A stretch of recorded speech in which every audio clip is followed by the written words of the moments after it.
so much for joining the special Carnegie Mellon in-person fireside chat and networking dinner with Dr. Anish Shah, the MD and CEO of Mahindra. A big thank you to the Mahindra team for this lovely venue, Sahu, Monica, Charmaine, Renuji. My name is Ashay Doshi. I'll be running today's interview. Before we start, I'd like to invite Rekha Koita, who runs the CMU Mumbai Alumni Association, to say a few words of welcome to Dr. Anish as well as our audience. Rekha? Thank you, Ashay. Can you hear me? Yeah. A very warm welcome to all of you. Thank you so much for coming here. And of course, big thank you to Dr. Anish Shah for being our guest today. We've really been wanting to have this event with him, not just because of all his accomplishments and, there's so much to learn from him, but also because he's a CMU alum. As many of you would be knowing, he's done his PhD from the Tepper School of Business, and I think that's makes all of us proud to see, where he's reached today. All of us from the CMU family. So thank you so much for being here and for, giving us this venue and helping us to have this event. It's my pleasure to be here. Thank you. And I'd really like to now just hand it over to Ashay. I'm sure all of you will enjoy the evening, and it's really nice to, start having these in-person events now after such a long break. It's been our first, in-person event with a guest, a speaker event after 3 years. So that's another reason why today is special. So without any, taking up too much time, I'll hand it over to Ashay. Thanks. And of course, a big thank you to Ashay also for really putting in so much effort into not just this event, but into each and every other event which he has been, hosting. I think many of you would have seen him online. We've been doing a lot of events throughout the entire pandemic, and big thank you, Ashay, for your constant, enthusiasm. Thank you. Thank you, Rekha. And thank you, Dr. Anish. Before I introduce Dr. Anish, to give you perspective, today I came in my Kia Seltos only because when we tried to book the Mahindra XUV, there was an 18-month waiting period. The new Scorpio sold 1 lakh units in 30 minutes, I believe. So that is testament to not only Dr. Anish Shah's leadership, but also to Mahindra's brand equity who's been building the country since 1945 before independence. Dr. Anish doesn't need any introduction. As Rekha mentioned, he's a proud Carnegie Mellon alum. Prior to Mahindra, he ran GE Capital in India, where he turned around the SBI card unit venture. Prior to that, he was at Bank of America. He's worked abroad and in India. And so it's been a fantastic career. He joined Mahindra in 2014 as a group president for strategy, then moved up to CFO in 2019, and now in 2021 took over Dr. Anand Mahindra's role and became the first non-family professional to take over Mahindra all group operation globally. That's 2.5 lakh employees over 100 countries. So join me in welcoming Dr. Anish Shah. Welcome. Please say a few words of welcome to our audience, and thank you for having us. So thanks, Ashay, for the very warm welcome. I will actually start with a request, which is Dr. Anish is not required. Just Anish is perfectly fine. And it's great to be here with everyone. Carnegie Mellon has always had a very special place in my heart. And it's great to be here in an event which is live. We've been talking about this for a while with Rekha, and my request there also was, let's do it when we can do it in person rather than on Zoom. It's always much better, and there's a lot more interaction. So we can keep this an interactive event as well. I know Ashay has a long list of questions, but feel free to jump in anytime you want, and we can just have an open discussion. Awesome, thank you. So the format will be that it will be around 40-45 minutes of the Q&A and interview, and then we'll push it to the audience for Q&A. We will pass on mics. Don't worry, we won't call on specific people, but whoever's in the front seats, you probably have to ask a question. Yeah. Maybe we call on the backbenchers. Yeah, the back seats got filled up first. So, so we can get started. So Anish, not Dr. Anish. Anish, you're the first, as we mentioned, non-family professional to take over Mahindra, group operations all over the world. What was the transition like, especially during COVID, taking over from Dr. Mahindra as well as Mr. Goenka? What has been the transition experience been like? Let me start with the timing of the transition. This was announced in December 2019, and the first phase of the transition was me taking over as Group CFO and Deputy MD, and that was going to start 2nd of April 2020. And then the second phase was taking over as MD, which is 2nd of April 2021. And as we had it, COVID came in right around mid-March, and our stock price had fallen to a low of 241. We had lost about 70% of value, and that was the starting point of the journey. Wow. So it helped in many ways to create a strong rallying cry and a platform to take quick actions on. We knew what actions had to be taken. Having been here for a while, that blueprint had been laid out, so therefore it was much easier to do.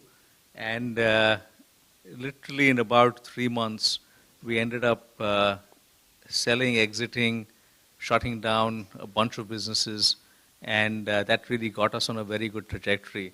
And that momentum then helped take it forward. Working from home obviously had its own challenges, but as I look back at the last 4 months, in many ways it was a blessing in disguise, because you could actually focus on things that you needed to focus on. Absolutely. And there was no travel, there were no visitors, nothing, and that helped get the important things done. And then a year later, as I formally took over as MD, I remember presenting to the board my 90-day plan. And I told them, I've looked at various 90-day plans from multiple leaders, from books, from what's on the web, from talking to people. And all of them had a set of things which was common. One was understanding the business. Second was understanding the financials. Third was outlining a plan to take tough actions. And fourth was taking tough actions. And I said, well, all of that has been done already. So now the question is, what else comes in the 90-day plan? Right. So it was, in a way, a good way to start formally in that role. And I would say a lot of credit to the team at Mahindra. It's just a fantastic set of leaders. And that really helped make it very smooth. Absolutely. And I think what you mentioned about stock price falling 70%, that's a staggering challenge, but that's been a hallmark of your career. Turnarounds have been a hallmark of your career. And so in multiple interviews you've mentioned about reigniting value at Mahindra. So what are your main focus areas? You said you've taken tough decisions to shut down some businesses. So what are your focus areas in terms of industries as Mahindra is concerned, and what are you focusing on turning around or focusing on? So for us, the turnaround is complete. What we started with and what we promised to our investors was we'd first take care of all the loss-making businesses. In fiscal 19 and fiscal 20, we had loss-making businesses that contributed roughly about 3,500 to 4,000 crores of losses. So everything else that was done was really taken away by these businesses. And that was there for the first step. And we had promised that by fiscal 22, we'd come down to 300 crores of losses from 3,500 crores. That has been achieved. We came down to 191, and we're on a path to break even for loss-making businesses. The second thing we had promised was we'd get to 18% ROE in 3 to 5 years. And in 3 to 5 quarters, we actually got there. So for the last 4 quarters, we've been at 18% ROE. And therefore, the focus now is on scaling up businesses. It's all about growth. It's how do we go to becoming much bigger in every place we play in. So we're not looking at new sectors. My favorite answer, which I use very often for lots of ideas that come up on new sectors, is no. As simple as that. Yep. So it's a very quick answer. The reason for that is we are in lots of businesses today. And we've got to first really look at our businesses and scale those up. If something really compelling comes across, we'll look at it. But before that, we have very good businesses in multiple sectors. And the question is, why aren't we big enough? Right. And therefore, we want to grow those businesses first. After we do that, we'll look at further sectors after that. Right. And I think it's in the heart of a CFO to say no. So I think that approach is unique. And you mentioned that farm, auto, Tech Mahindra and financial services are your core focus, and Mahindra is the largest tractor manufacturer in the world. So anything in particular in any of these sectors you want to highlight? I know you made a recent EV fundraise from the UK for $250 million. So anything in particular you want to highlight in these sectors? So I can share a few headlines for each sector, but before I do that, I do want to comment on the CFO part. I've been a CFO only once in my life. Right. And I got that role as CFO of M&M. So I got into that role again, as I said, at the heart of COVID, and wondering, what does a CFO do? So that was the starting point. But as we think about our sectors, auto is all about momentum with regard to new vehicles and then with regard to EV. So it's a combination of both. It's not just EV. I think what we've done in terms of the last 5 launches has really helped the business get on a very strong track. Farm is about global dominance. We are the largest in terms of number of tractors we make, not in terms of value.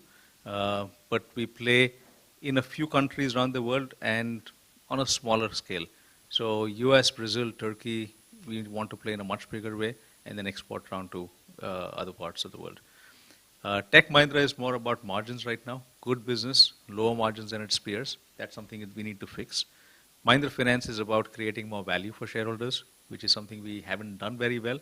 Very good business, very strong business model, but it's on a very good path right now for transformation. Number of actions on that front. And then we've got what we call growth gems. These are businesses that have the potential to hit $1 billion of market cap in the next 2 to 4 years. The definition started with 3 to 5, that was a year ago, so we've taken a year out from there. And it's a very simple definition in a sense for all other businesses in the group that are not loss-making. So what we tell all our businesses is, you will get attention if you're a growth gem or if you're loss-making. If you're loss-making, you don't want that attention. And if you're anything in between which you make profits but you don't have a clear path to $1 billion of market cap, then you have a little bit of time to develop that plan. But till you develop that, you're not getting any attention. So we're really pushing all the businesses to start thinking big, to start scaling up. Okay, got it. And I think those the points that you highlighted a very clear, crisp plan. And you spoke in your previous answer on making tough decisions. And one of the leadership mantras you've quoted now, given that the topic is lessons in leadership, is that you have to give up control to gain control. So you took over during COVID, inflation, war. So how did you, in terms of, what are the leadership lessons you want to highlight in terms of, taking tough decisions, but also bringing along a workforce of over 2 lakh people on board to your new strategies? So that is a very interesting thing that you picked up, Ashay, from one of my interviews. And let me spend a little bit of time on that, because it took me many years to even understand what that meant. An ex-boss of mine had said this maybe about 20 years ago or somewhere in that time frame. And I really didn't understand what it is. I mean, if you want control, you need to take control, but how do you give it up and get control in the first place? And I finally understood that meaning not from business, but from my kids. Because with my older son, I tried to give all the boundaries that I tried to put for him didn't work at all. I mean, he was, exactly like what I was probably in my youth, rebelling on every single boundary that was there. So there was this constant battle on, why is this in place? Why do I need to do this? Why do you tell me this? And the more I tried to control, the more I lost control. Right. And I finally learned, after many painful discussions, that, look, you have the freedom to do it, right? Let me explain some of the whys to you, and you make your own decisions after that. And frankly, that got a lot better. And a lot of decisions were made as I look at them and say, okay, that makes a lot of sense, right? But if I told you do it this way, you probably wouldn't have. So that helped a lot from a work standpoint after that as well. Right. And as I look at our teams and working with peers as well, before I got into this role, a lot of it is about the trust that you develop. It's about helping others. It's about empowering them. And in many ways, it's tougher to do because you want control on everything that's happening around you. But if you're open to saying, it's okay, I'm not going to control these things. And in reality, you actually don't control lots of things. There are lots of things that just happen. So it's the willingness to accept that fact and say, yeah, I'll deal with them as they happen, but let's have the team together deal with it as well. So that's really the background to that and sort of how we worked through that. And through that transition, was it, I mean, again, I'm just looking at the size of the organization, having over 2 lakh employees. How do you scale? My always question is, how do you scale that culture? So it's come from the top where you've given up control to gain control. How do you think about leadership in scaling that culture across not only India, but across the world in terms of the operations? Now, some aspects of that culture were already in place because what I've seen since I've joined here and things I've admired about the Mahindra culture are really the empowerment. And that's something that Anand had been doing for many, many years. The transparency, the ability to speak up, to speak your mind, saying, here's what I'd suggest. I had come from a culture which was like that in many ways. And coming to an Indian group, I wasn't sure whether it would be different or not. Right. So I, in fact, did take a little bit of time before I finally came on board. But as I came on board, I worked exactly the same way as I worked in GE prior to that, absolutely no difference. It was perfectly fine to speak your mind in terms of whatever you thought without worrying about this person wants to hear this or this person wants to hear that. Right. And there was full freedom in terms of what you wanted to do. So there were lots of elements of that culture already in place. What wasn't in place was that it hadn't percolated to all the businesses at all levels. Sure. And we would often joke that we were a federation of conglomerates, where the federation at the senior level had the empowerment, but once you got into a company, it was a conglomerate and there was no empowerment down the line. So that was the one main thing that we wanted to do, is take this culture across everywhere. And what we did as part of that was defined what we called as Mahindra behaviors. And that started with ethics and collaboration, agility and boldness. And that's what we encourage all our associates to follow. And we measure them on that. Our reviews, our performance reviews are done on these metrics as well. And we in fact give everyone feedback on how they are on each of these 4 items. Okay. That's I think what unique, what you highlighted was Mr. Anand Mahindra, already putting the empowerment in place, and that not all family-run businesses have that when you have a non-family professional take over.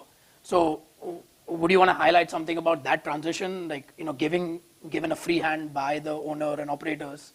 I think that's unique, very unique, especially in Indian culture where there's more control from the top. That is absolutely very unique, right? Yeah. And even though I'd seen a lot of empowerment even prior to the transition, what made the transition very smooth was Anand basically stepping back and saying, it's your decision. Right. On a number of exits in particular, because these were not easy decisions. And a number of other leaders were obviously very emotionally invested in many of these things as well. And that's a message that Anand would give the other leaders as well, saying that it's not our decision anymore. This is a decision that the new team has to take, and let them decide what they want to do and let them go ahead with it. Right. And obviously I would ask him before all of these difficult decisions, what's your guidance? He always had some very good guidance to offer. And often I'd ask him, any other things that we need to consider, and are you generally fine with it? And his response always was, your job is to create value. You create value. Okay. The more value you create, the happier we are going to be as shareholders, and therefore you focus on doing what you want to do. And that is very unusual, I would say. Absolutely. Absolute free hand, and that is super unusual. And I think what you spoke about, the transition angle from, company transitioning, the employees transitioning, there were lessons through that which has been guided from the top. But what's unique about your experience is that you worked in the US for a long time. You got your master's, PhD, you worked at Bank of America, and then you moved to India in a corporate world.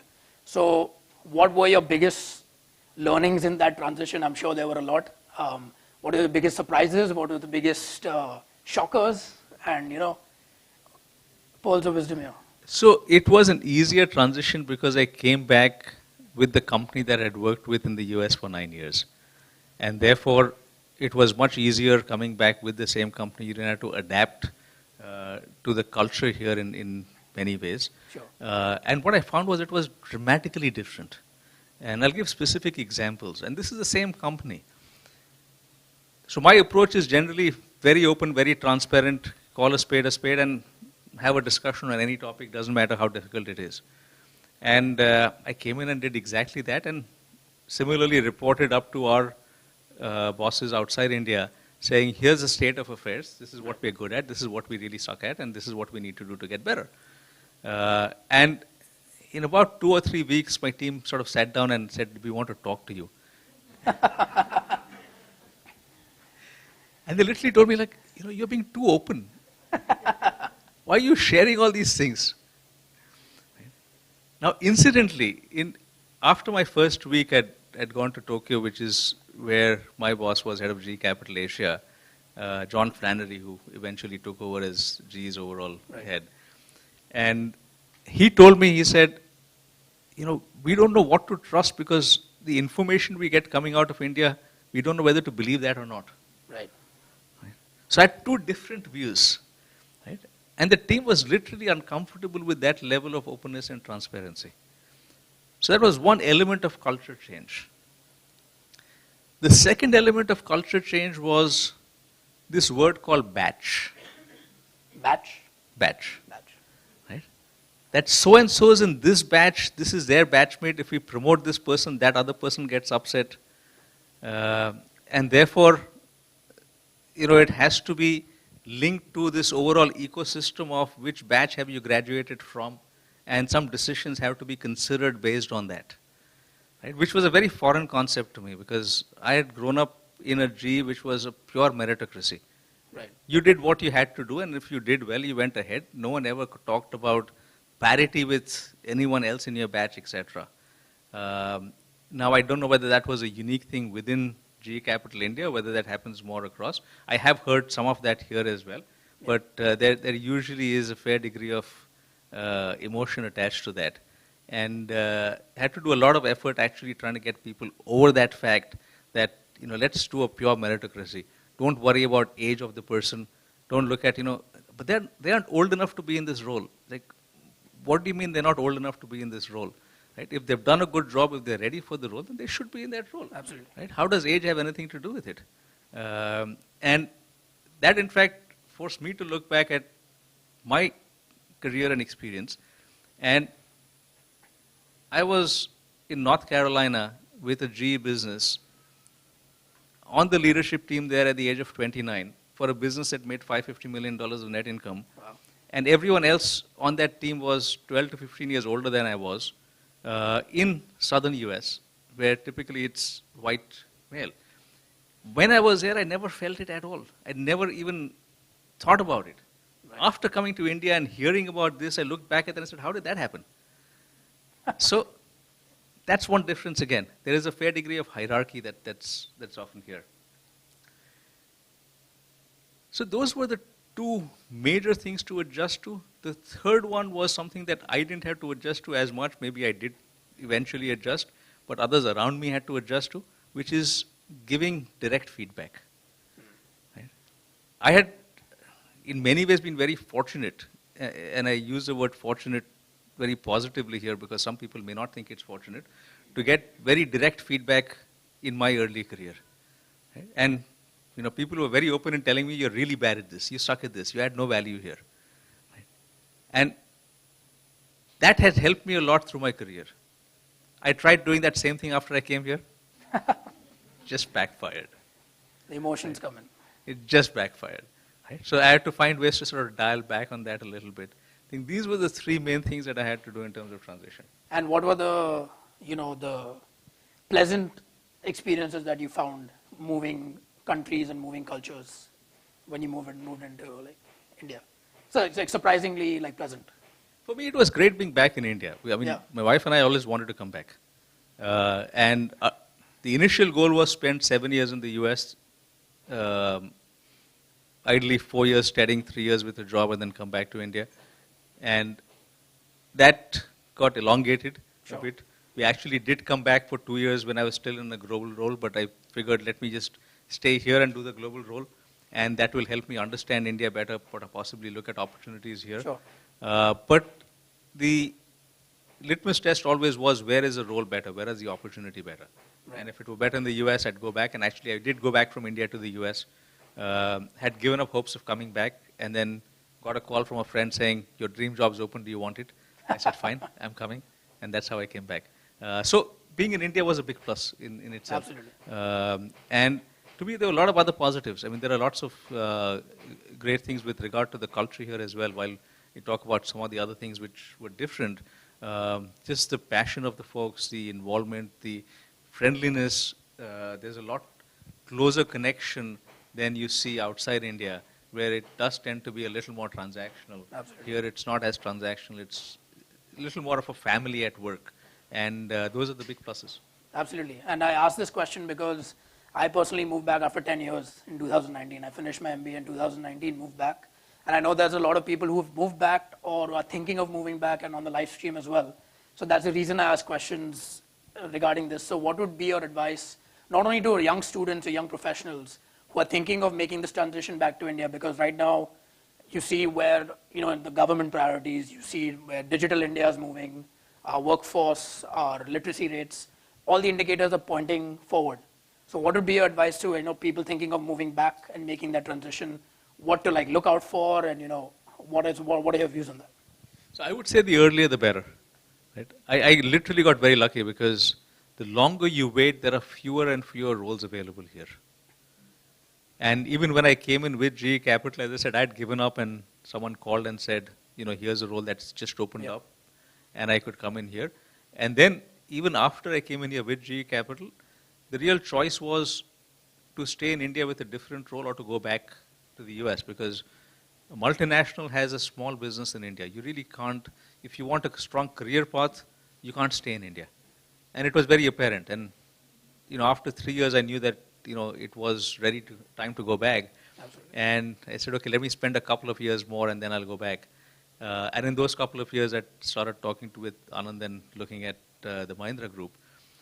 But I had narrowed it down to 2 companies in India that I'd work for, based on what I saw of culture and everything else. Right? Because at that point in time, you reached a certain level where you got very few potential roles and potential companies. And one of them worked. Right? But that doesn't always happen. Right. So the guidance I'd have is, if you do want to come back to India, come back earlier. That way you get integrated into the culture here. There are a lot of opportunities that are in India now. You might have to give up a little bit because early in the career there are always greater opportunities in the US. But the career path here is longer and better, I feel. Absolutely. I think one concern that I had particularly, when you work in a professional environment in the US, and then you come to ground level businesses in India, whether it's a family business, it's what you said, the filtered information, you really have to be active on the ground. So I know in your career span, you've been very ingrained into the ground level operations. And is that something that is to be inculcated? How do you train someone to be involved on the ground level and not just stay at the top, getting information and making decisions? I've always felt that to be a good leader, you have to understand the business in and out, whatever you're doing, even with empowerment. And usually every role that I get into the first 6 months, I don't empower a whole lot. I learn. And that is important. And then after that, as you get comfortable with each area, you start actively giving up control, actively letting people go off and do what they want to. At the same time, what I tell folks is, as we look at overall reviews, if there are areas that sound weak, where there are 2 or 3 questions that are not answered well, then there's a deep dive. And that deep dive is usually a very painful affair. Right. So if businesses have their act together, then they're left alone. They move forward. If there's something that's missing, then you have to get into details. So you have to have the ability to go very deep and the ability to stay at 30,000 foot. I think the important thing is knowing when to be where. Right. And I think the one thing I picked up, you said, was for the first 6 months, you're just observing and not learning. But the general human tendency is to start making changes as soon as you get into, maybe show that you're doing work or that you're making a difference. But I think that's Sometimes I've done that as well. sometimes that's needed. But hearing you talk, your depth of knowledge of the company and your vision for the company, you laid out your 90-day plans. So what are you most excited about Mahindra Group for the next 5 years? Like, what are you most excited about? And what are you most worried about? And not only Mahindra Group, but also India as a country. So what I'm most excited about is that we are positioned really well. Yeah. And this is not just in terms of our businesses and how they do, but also in terms of who we are. To me, that's the biggest plus that I see in the Mahindra Group. So our firm belief is that purpose will drive profits. So it starts with purpose. Yep. So if I think about what we're delivering in the next 5 years, it's purpose, profits, and being future ready. Those are the 3 areas that we're delivering on. And the philosophy of the group has been purpose first,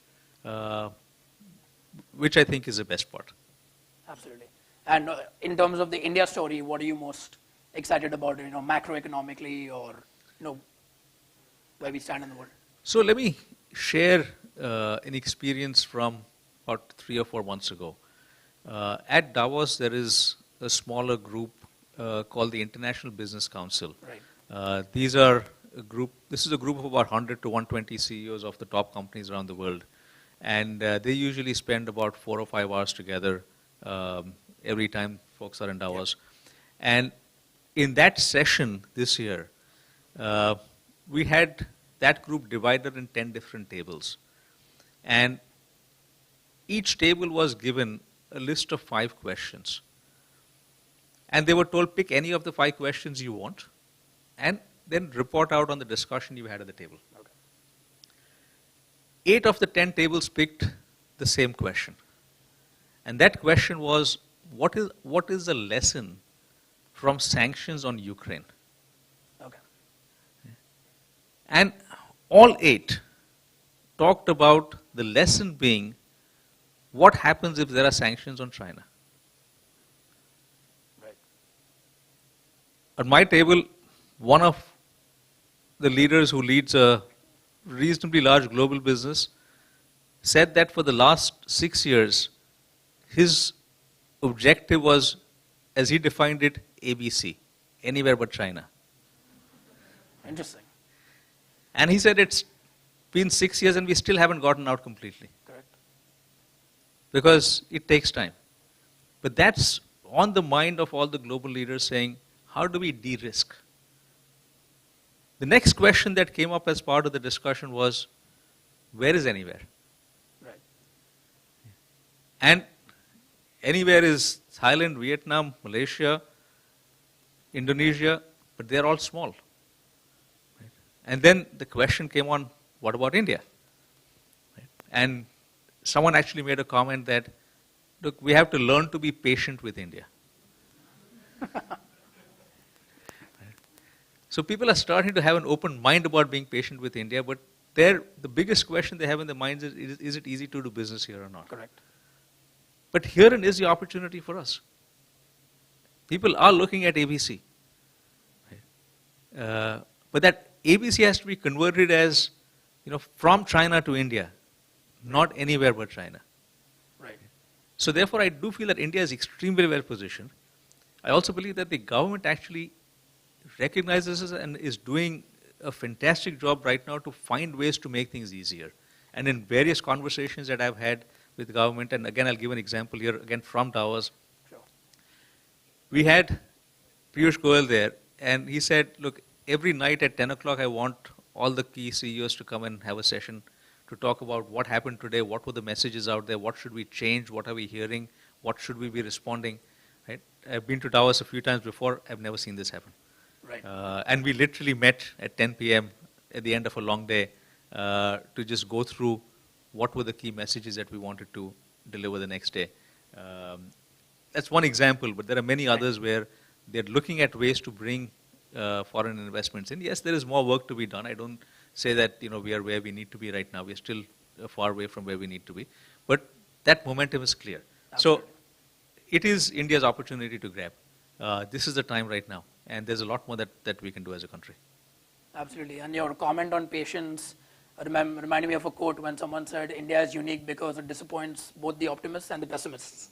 So, we're on that trajectory. So this is a great segue into, in terms of policy level. So what would be on your policy bucket wish list if you were given that option to, voice it out from the Indian government or from the industry sector that, you would think really bolsters manufacturing, really bolsters innovation, and, creates jobs at the end of the day? I would just say easier to do business. I think everything else is in place right now. Yeah. There are incentives for manufacturing. There are ways to attract investment into India. All of that is being done very well. Yeah. It's just working on various things, and that complexity also comes in because of the federal versus the state structure. Sure. A lot of complexity lies in the states. So it's not easy to say, we change this and it changes overnight. You need everyone to work together in making that happen. Absolutely. And I think slowly and surely we are moving towards that. And, with leaders like yourself, pushing India's name, not only through India, but globally, I think we will get there one day. Today's audience is obviously very eclectic. We have 50% CMU alums, but also 50% non-CMU. So thanks everyone for coming. But there will obviously be a question on Carnegie Mellon. So, given that Dr. Anish did his master's as well as PhD at Carnegie Mellon. So what would you say were one of your fondest memories of the school?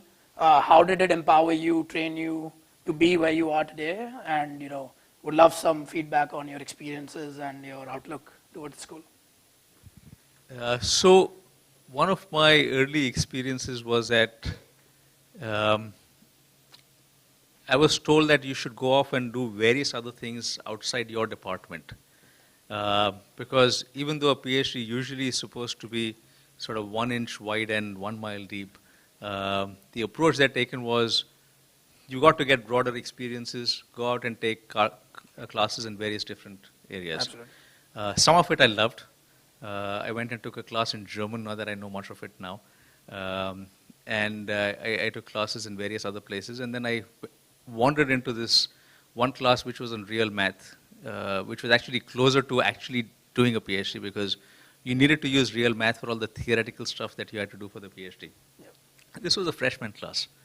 And I figured, look, I've got my MBA, I worked after that. How difficult can a freshman class be? And therein lay the mistake. I thankfully was auditing the class, but I probably understood about 2% of what went on there. The remaining 90% was way up in the air somewhere. Right? So what I learned there was, look, I need to be very clear of what I don't know or what I never will know. And then the question is, how do I get around it? Because a PhD typically has one of three things, or two of three things: a theoretical set, an empirical set, or an experimental set. Right. So you need to have those two of those three. So I said, fine, maybe I can do empirical and experimental. I can leave theoretical aside completely. But then you have to go through qualifying exams. And qualifying exams will have theory.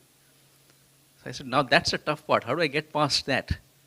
I did get lucky to a large extent.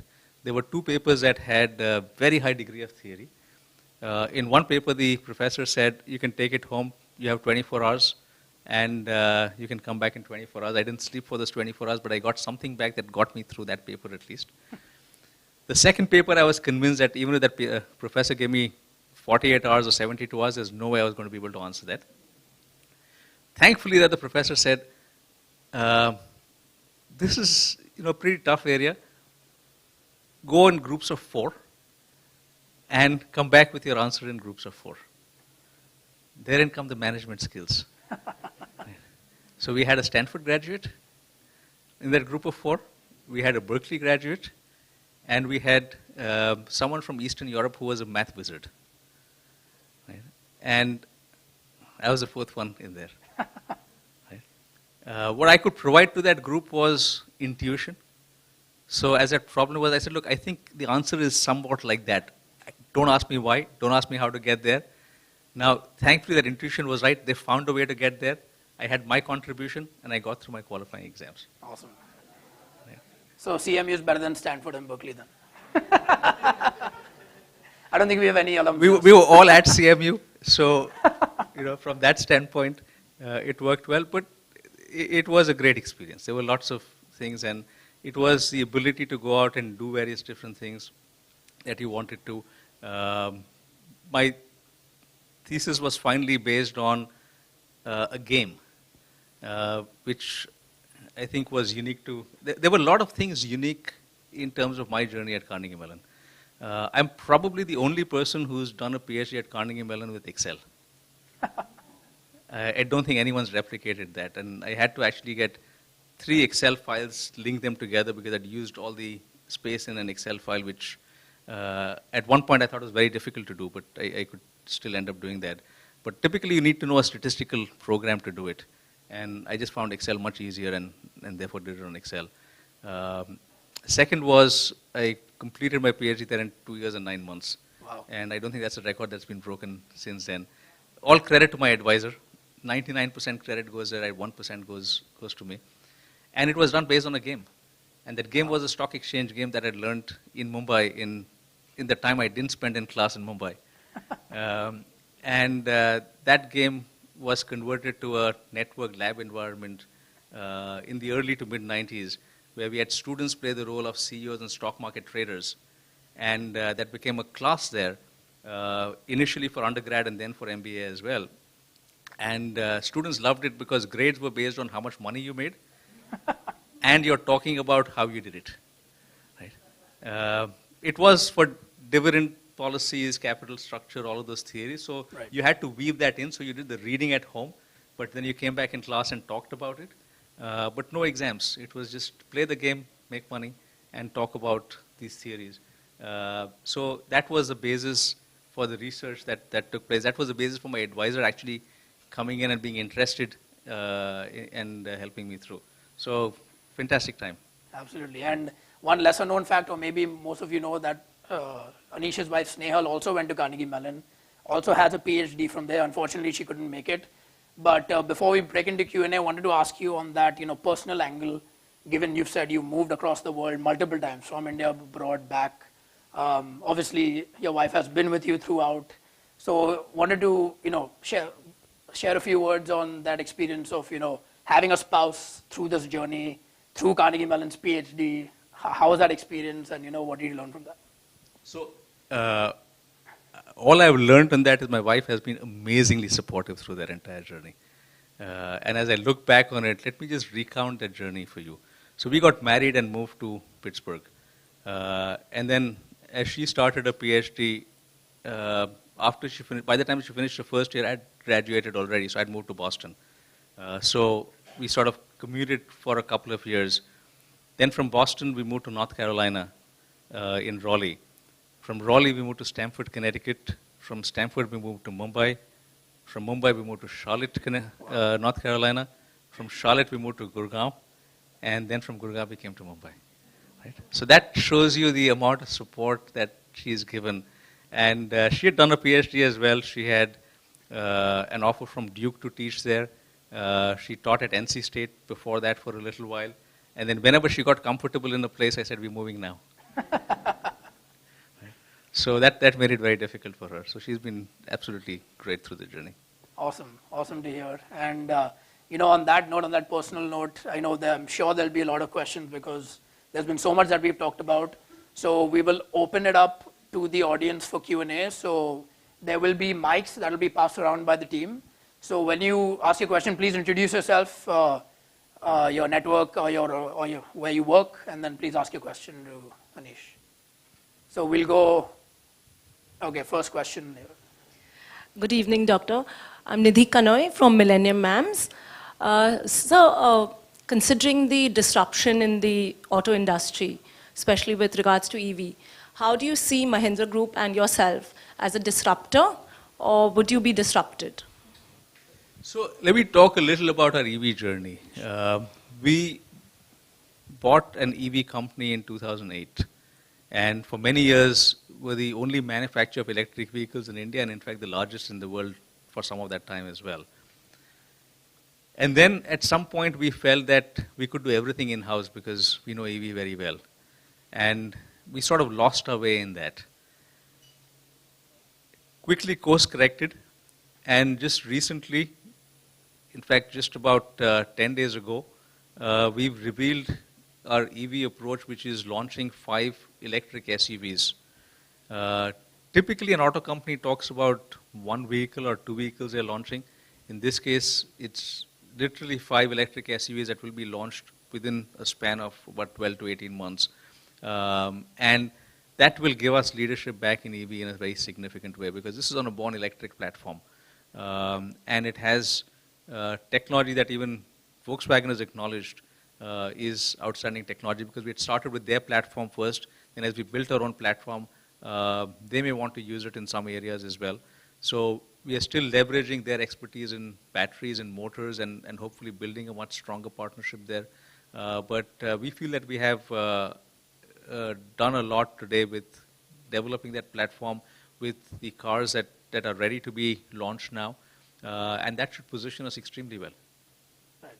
And in terms, just to jump on that, there's been, I think today's EV penetration in India is 1% of 3 million vehicles that are sold in India. And one of your interviews, you said by 2030 or 2040, you believe 50% of new production vehicles will be EV. So we're on track for that, and you see that happening? So in terms of milestones, by 27, we are expecting 20 to 30% of our production at least to be EVs. Okay. A lot will depend after that on infrastructure. And the key point in infrastructure is going to be the charging time. If charging time stays at 30 to 45 minutes, it's going to be very difficult to put up infrastructure. Sure. You can't use up real estate in Mumbai to charge a car for 30 to 45 minutes on the streets. But if that comes down to 5 to 10 minutes, that starts taking off. Right. So if you've got reasonable infrastructure, I feel you could reach 50% by 2030. It may take a little longer if infrastructure takes longer. Thank you. Next question. I think there was a question here, and then we'll move back. I think Akash had a question. Or Ronak first, and then we can go to Akash. Hi, my name is Ronak, and I run a company called Aim Higher in tech recruitment. I had 2 questions for you. You mentioned that giving feedback in India was difficult. You had to change your approach, and you had to reel back on the sort of frankness that you used to use. So how did you change it, and was that change as effective in getting the message through? And the second question I had was around autonomous vehicles. Do you see a future for autonomous vehicles in India, and how do you see it competing with the rest of the world and changing the way businesses run in general? So on feedback, there were 2 points. One is giving sharper feedback to folks who had a lot more ambition. So assessing first, or even asking directly, what is your ambition, right? And telling them that, look, the more ambitious you are, the harsher I'm going to be in terms of feedback, because that's going to help you. So setting that expectation right up front. Because you're not going to get too far in your career unless you can take feedback and act on it. And then for folks who are not as ambitious, they're equally good overall. But I have always believed that each person has to make their own choice about how far they want to go, because it's a balance. And each person can drive their own balance. And there are some very good people who may not want to go too far. So why worry about giving them very sharp feedback in that sense? So one, it's understanding that difference. And second is being pinpointed on focusing on just maybe one item for that year. And say, just focus on this right now. We'll talk about something else next year. Rather than giving them 3 or 4 things and having them feel that, oh, I've just got the whole sky falling on my head. And that's helped overall. Okay. Second, on autonomous, having driven on Mumbai streets, it's going to take a while. So our approach is let it be perfected outside India. It will probably come here 10 years after that. Thank you. Yeah, hi Akash. Anish, Akash here. I come from real estate space. So pardon if my question is a little off from your experience, but I'll anyway shoot it up. So 2 questions, quick one. One is, real estate comes with its own set of challenges. Mahindra got into the business and slowly scaling it up. How does it fit into the conglomerate culture? So in terms of culture, and that's a great question, I'll take that directly. You're right, it has its own challenges. And in fact, this has been one of my learnings coming in as well as to how this culture is nurtured going forward. In one of the first reviews that I sat in, after I joined in 2014 for our real estate company, Anand specifically made a comment to the CEO at that point saying, look, I'm not going to push you on numbers because I don't want you doing something that doesn't fit our culture. Right? Because something had taken 2 years to get approvals on, and it was because we were not willing to make a payment to get approval in 2 weeks or 2 months, whatever the time may have been. And the expectation was very clear. The first thing is we should sleep easy at night. Right? That is the number one expectation. So maintain the culture, do the right thing. The next thing is numbers, right? Which again comes back to purpose comes first. If purpose is good, profits will follow. Quick one, sorry guys. Which category does it come into? $1 billion one or the baby that doesn't get attention? So it was about 500 million or a little less, maybe 400 million of market cap about 12 to 18 months ago. And this was a message given to all the businesses. It touched $1 billion of market cap briefly 2 days ago. And today it's at somewhere around 980 or 990 million or something of that sort. So it's almost there.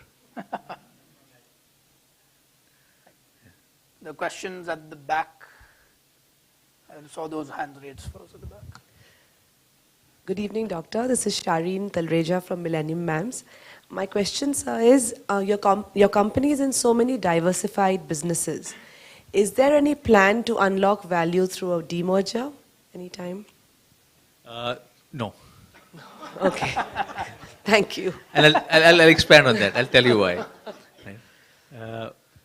There are lots of synergies, and this is a question we get often because the sum of parts actually doesn't give us the full value. There's a conglomerate discount that's applied. So it's a very valid question, and it's something I get from investors on a very regular basis. If you look at Escorts as a standalone tractor company and look at their PE multiple, apply that PE multiple to our tractor business, and apply our auto multiples separately, and if you take the recent valuation we got on EV of $9 billion and put all of it together, we should probably be worth twice of what we are right now. Right? Maybe that's an exaggeration, but maybe a little less than that. But what I tell investors is there's a lot of noise in there around things that haven't worked very well also. And we're taking all that noise out first. So all the loss-making businesses will come out first. There'll be other things that may not add as much value. They will come out. And let us do that first. Once we've done that, then we have a better sense of what is the real value of the core businesses. Because today we get almost no value for the unlisted entities. And some of them actually have a tremendous amount of value. The second part is to look at what are the synergies. If you have auto and farm together, the purchasing power is significantly higher than either auto or farm. What's proof of that? Today, our margins in the farm business are far higher than anyone in the industry. Not even close. Our margins in the auto business are also higher than the industry. In farm, it's not a surprise. If you have a 40% market share, you'd better have higher margins. Right? In auto, we don't have a 40% market share. We've got a much lower market share than few of our big competitors, but we have higher margins than them. Right? Why is that the case? Because of some of the synergies and the buying power that comes with it. Right? So what we've told investors is we'll come back and we'll show this once we've taken the noise out of the system, that here's a potential value creation and the benefit of keeping it together. So the short-term answer is, yes, if you do this, you get a bump in your stock price, but for us, we're looking more at the long-term answer of really creating value. Thank you very much. Thank you. Questions at the back?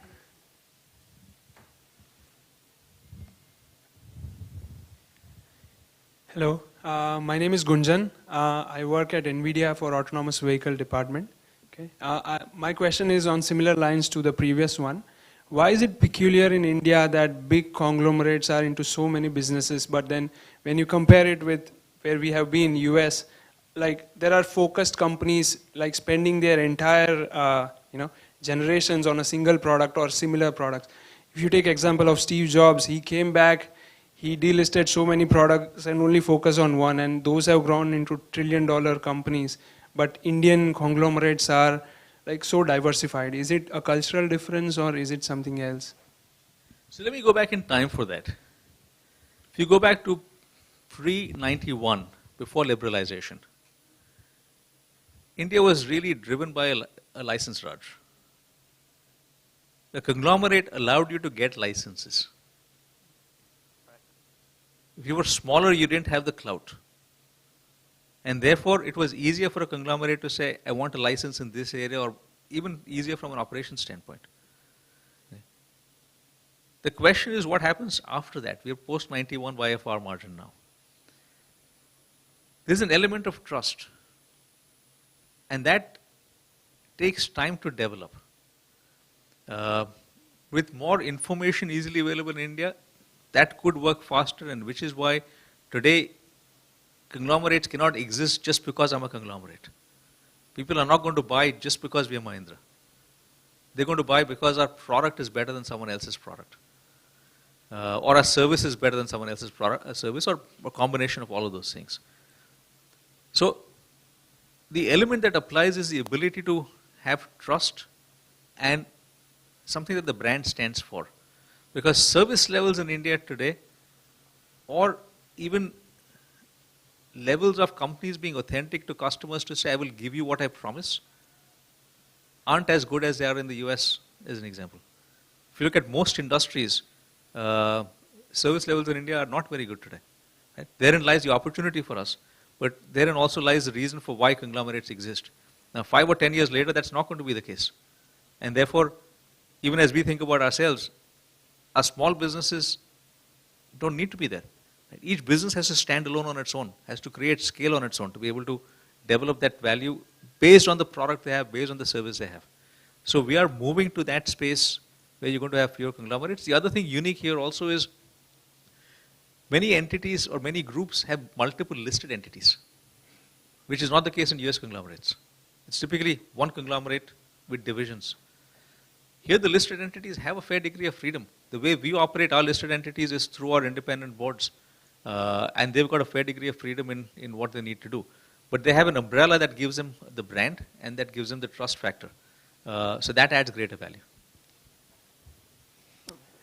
Thanks, Anish. Great session. Raj Saxena from Logistics Now. We are a startup backed by Shell and last week by Flipkart. And strong interest in decarbonization and sustainability. Kept learning from you for a number of years from the group. And would love to hear your thoughts specifically on decarbonization of commercial transportation in India. So if you look at commercial transportation specifically, that's going to take a little longer. And let me just take a step back first, talk about our journey. We started our sustainability journey in 2008, well before it became something very popular or something that was an urgent burning platform. And we've done a lot through that time frame. Our focus is on 3 areas. Greening ourselves, and we've done a lot on that, which is science-based targets, getting to renewable energy 100, getting to EP 100, all of those things. The second part is decarbonizing our industries, and the third is nurturing the planet. Won't go into more detail on that, but as I come specifically to commercial vehicles, the reason that's going to take longer is hydrogen technology hasn't come into India or even the world as much as yet. Passenger vehicles are going to get there faster. Even for passenger vehicles, decarbonization, if we look at it in that strict sense, requires more than EVs. One car, an average car with average usage, over its life, will typically generate about 35 tons of carbon. If we get to 100% EV, that 35 comes down to 27. Oh, wow. Okay. So not a big difference. Right? And therefore you say, what is all this fuss about EV? Right? If we're going to actually just reduce it by 20%. But that's because electricity generation today is based on fossil fuel. Right? If you get to renewable energy at 100%, that 27 goes to 7. Right? Then you start seeing a huge difference. And then you've got a bunch of things around buying green steel and buying various other components that are green, transportation, all of those things that come into play, that's the remaining 7. Apply the same thing for commercial vehicles. Right? It has to start with what is the source for the vehicle itself. Then what is that source? Is that a fossil fuel based source or is that a green source? It's possible technology may go faster and overtake four-wheelers or passenger four-wheelers. But today it appears that passenger four-wheelers will come faster. Though what I will say is there's another segment for commercial three-wheelers. And that's going to move to electric much faster. Because we have a business that has been doing ICE three-wheelers for a while, and we started electric a couple of years ago. Over the last year, we've gone from 25% electric to about 64% electric. So that shift has been very quick. Because you've got cost parity, infrastructure is not a problem, because in three-wheelers you can just take the battery out and put the new one in, and battery swapping becomes very easy. And people are actually developing battery swapping solutions where you don't even need to buy the battery, just come in on subscription, and you just get the battery based on your subscription. And you got good range as well. So on the commercial three-wheeler side, that will happen very fast. On the heavy commercial vehicles, at least right now, based on where the technology is, it will take a little longer. Right. I think this nuance on EV and renewable energy is lost on many people, so thanks for that clarity. Two questions at the back, and I think in terms of time, we will do these two questions, and then, so at the back, please. Oh, sorry. One question here. Sorry, Yash. Thanks. Hi, my name is Yash Bhansali. I'm coming in through the NYU Stern Network. Firstly, thanks a lot for doing the session. My question was, you spoke a bit about shutting down certain businesses that were loss-making or didn't make sense strategically. How do you find new opportunities? How do you keep your ear to the ground or listen to the pulse in the market, and then identify new opportunities that are worth pursuing, either for the short-term or long-term growth? So that, yes, the first thing is mindset. Because it doesn't always have to be new opportunities. It's an existing business as well. What is the mindset? Are we thinking about growing 10% a year, 20% a year? Or are we going to forget percentages and say, how can we scale up 10x in 5 years? That, in most large businesses, is the first thing to address. Because in most large businesses, you say, I'm going to grow 20% a year, you're a hero. And how do you change that to say, look, we're not going to worry about 20% a year, we've really got to grow in a much bigger way. And therefore, today we're looking at opportunities within our businesses. For opportunities outside, simple criteria in terms of what is our right to win and what is our ability to execute. So why would someone buy that product from us if we were in that industry? And if we were there, do we have the way to execute it better than someone else, or at least at par with someone else to be able to get the returns we want? That's the screen we would use. So just as a follow-up to that, being in a leadership position, how do you filter through the ideas that come through? How do you even listen to the ideas that are kind of circulating in the organization, and then decide which ones are worth pursuing? So the first filter is the standard ones that you'd have. What is a capital investment? What's the payback period? What's the return? But the more important filter is trust in the leader. To say, if you have this idea, how confident are you that you can make it happen? Right? And there will be leaders that say that, look, here's the challenge I see. This is where I have confidence. This is where I don't have confidence. And if they're open about that and they know what are the blind spots, then in some ways it's easier to trust them than someone that comes in and says, yeah, I think I can do all of it. So these are the two factors. It's numbers and it's leadership. Thanks. Thank you. Just a quick time check. It's 8:30. How many? A couple of questions is okay? Yeah. Let's take a couple. There was, I think, one question here as well. We can probably just try and cover the questions for folks who have their hands up right now. Okay. So two on the back there.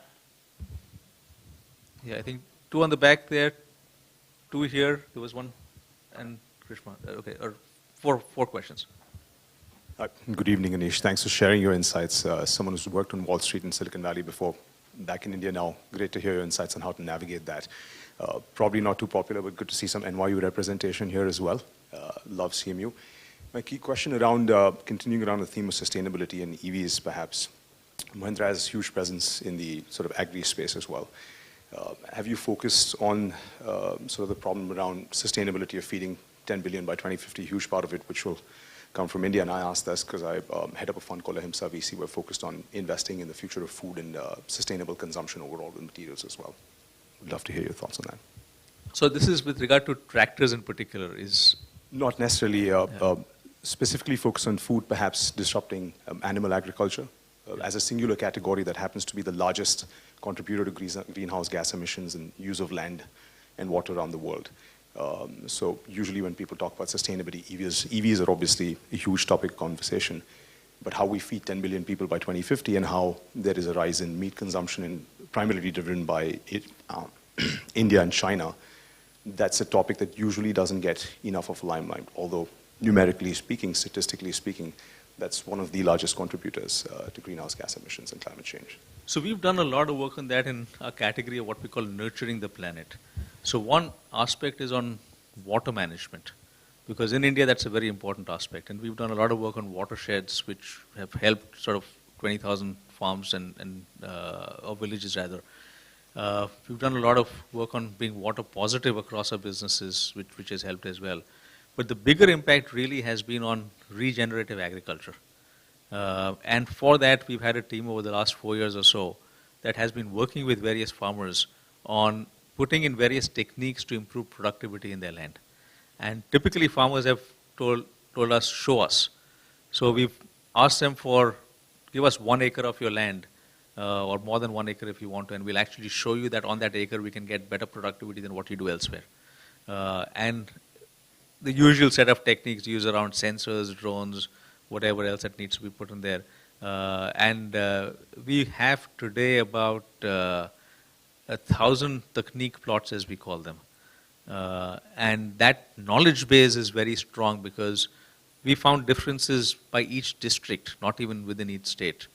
And we are now in the process of looking at should we have a startup that really takes this knowledge and starts becoming Mahindra agnostic and disseminating this information to all the farmers, which will start improving productivity on a much larger scale. Hi, sir. Konark Bhandari, NYU again, 3 in a row. I wanted to touch on EVs again. Given the dynamic nature of the industry, how do you guys decide on the battery chemistries and the risks involved? And a little more upstream on what are the views on the risks associated with the EV metals supply chain? And since that's a big part of your business, how do you look at that? Great questions. So on batteries, we actually take a group of our leaders to MIT every year. We spend a day there and we spend a few days sort of elsewhere in that area. And I've been going there for the past 8 years, except for the pandemic. Every year, there is this new thing in EV battery technology, and which is supposed to be the best and brightest innovation that's going to change battery technology forever. By the time we go there next year, that's gone and something else is coming. So that's the state of batteries right now. Today, we've gone from NMC or lithium, which is lithium, nickel, manganese, cobalt, to LFP as being a better standard, which is lithium ferrous phosphate. And solid state is the next one that's likely to come in, but the cost of solid state today is not something that will support greater adoption. But there could be solid state, could be something else. Right? So for us right now is looking at what's available today. NMC is easier, but NMC has challenges with regard to sourcing. Cobalt and manganese, again, have a very high geopolitical risk with China controlling a lot of that. At the same time, NMC, while a little cheaper than LFP, has some potential issues from a safety standpoint. Not a lot if you package it really well, but relatively LFP is a better technology. So we are going in with LFP right now. That allows us greater sourcing as well, or greater ability to source, because lithium is largely available, and even if you move to 100% EV across the world, there will still be enough lithium left to be able to get it without the geopolitical issues. So that's our approach right now. Over time, it may change. It depends on what the next new thing is in battery technology. Thanks for the question. A lot of good NYU questions. I think we can have one good CMU question also. CMU, so got you. Good timing. Just a question, expanding actually to the question he asked. So we've kind of entered a stage in the world where technology is kind of evolving quite rapidly, right? You listed around the evolution in batteries itself, but if you expand that, there are alternates already available to batteries as well. Your hydrogen fuel cells, CNG, you're also testing nuclear reactors, etc. also in some places. So both from a financial and operational perspective, how does one now strategize allocation of resources to a certain technology, understanding what is going to be the time frame of it, what's coming next, etc.? So great question, Harid. Our approach on that is don't allocate any resources to it. Let others do that. And that's the reason why we haven't gone into battery manufacturing as yet. We might do that to some extent in partnership with others. But at this point, that's really again been the partnerships we've had with Volkswagen, because they've got terrific technologies with regard to batteries and even motors. So we're leveraging their technology for that. And over time, we might partner with them to do more and potentially put in some investment as well, or with someone else. But at this point in time, at least, we feel very good about the partnership we have with Volkswagen, and we feel that we can do a lot more with them. Thank you. Any more questions? Vaishali. Good evening, sir. My name is Vaishali. I'm from Millennium Mams. I'd just like to ask, with Mahindra Group being dominant in the agricultural sector, what is your view on the drone technology being used over there? And secondly, you did mention ABC to China to India. So how is Mahindra Group going to be globally competitive in that respect? So great questions there again. Let me answer the second one first. With the new vehicle launches we have, today if you look at automobiles in India, you've got all the best cars in the world here from every manufacturer. Some have pulled out, but they've gotten their best cars here and then pulled out after that. And if we could compete with them and generate the kind of sales we have for the XUV700 and the Scorpio N, we feel very confident today we can compete anywhere in the world. Our first mandate, though, is to give our customers in India the deliveries of the cars they've booked. Right? The one thing that we're unhappy about is, while we love the demand has generated a 2-year wait for both of these cars. Right? And with the XUV700, even with a 2-year wait, we get 10,000 bookings every month. Wow. And we have to be able to fulfill that first. So that's what we're doing right now. We are actually looking at almost doubling our capacity. And that will help us sort of get there faster. Then we do want to go global in a much bigger way. So that's for automobile. Tractor, we already are global. We are in multiple countries. And it's about scaling up those countries as well. So clearly a lot of plans to go global on that front. And just come back to your first question. On drone technology, your Drone views. technology is not used as much today. It's still early. There's a lot of potential for it, not just in agriculture, but even in logistics, where we are in right now, and other areas.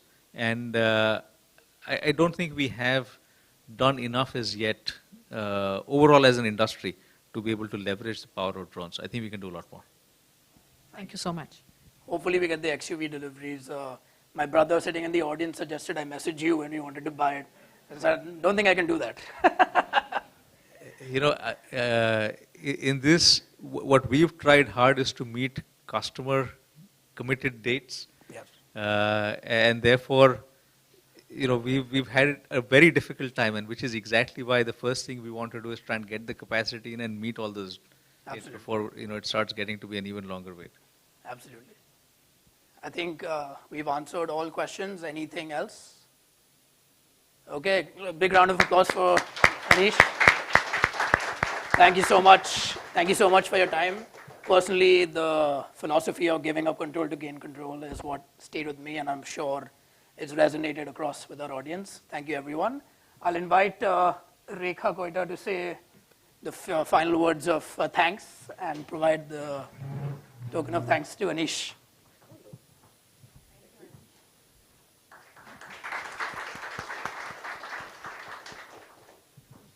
Thank you so much. I think we've had a great evening. It's been very interesting to listen to you, and I think a lot of the things you said were very, very direct and very impactful. So really, also on a personal note, I've known Snehal and Anish for the last few years as friends, and I think it's been really nice to kind of come here and listen to your lessons in leadership. So thank you so much. Thank you. And thank you, everyone. Now dinner will be open, so please go ahead, grab food, mingle. Dinners at the back. They just open the doors. Yeah. They're opening the doors, so we have, please stay on, and we have a nice dinner organized for all of you so that we can spend some more time and network, talk to each other, and enjoy the evening. Thank you. Thank you so much. Thank you. Thanks.